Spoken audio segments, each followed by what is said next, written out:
প্রতারণা কিভাবে করে নতুন একটা ভিডিও। বলেন, আপনার অ্যাকাউন্টটি সাময়িকভাবে বন্ধ আছে, আপনার অ্যাকাউন্ট কি খুলতে চান? আমি চালু রাখতে চাই। তাহলে কিছু তথ্য দিয়ে আমাকে সহযোগিতা করুন। আচ্ছা ঠিক আছে।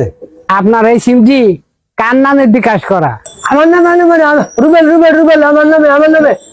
আপনি সঠিক তথ্য দিয়েছেন, মিলে গেছে। একটা কথা মনে রাখবেন, আপনার বিকাশ অ্যাকাউন্টের পিন কখনো কাউকে দিবেন না। অফিস থেকে ফোন দিয়েও যদি কেউ চায়, তাও কাউকে দিবেন না।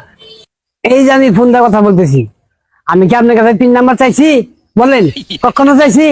না না না না, আপনি খুব ভালো মানুষ, খুব ভালো মানুষ, আপনি খুব ভালো মানুষ।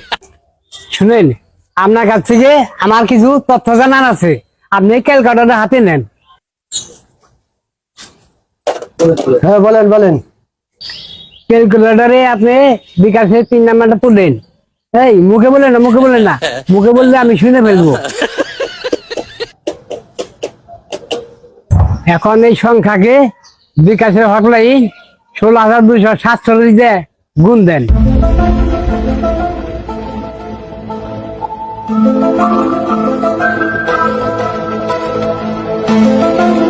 গুণ করে যে ফলটা আইছে ওইটারে 10 দিয়ে ভাগ দেন।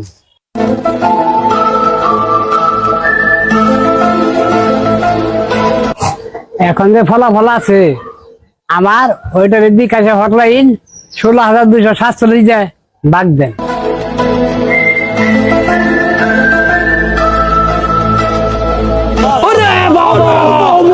এখন আপনার ক্যালকুলেটরে যে সংখ্যাটা আছে ওই সংখ্যাটা আমাকে বলেন, তাহলে আপনার বিকাশ অ্যাকাউন্ট চালু হয়ে যাবে। একটা কথা বারবার বলে রাখি, বিকাশ অ্যাকাউন্টের পিন কিন্তু কাউকে বলবেন না।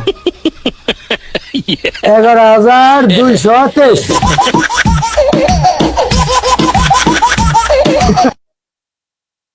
কি মেসেজ এলো? হ্যাঁ কে গেল গুরু?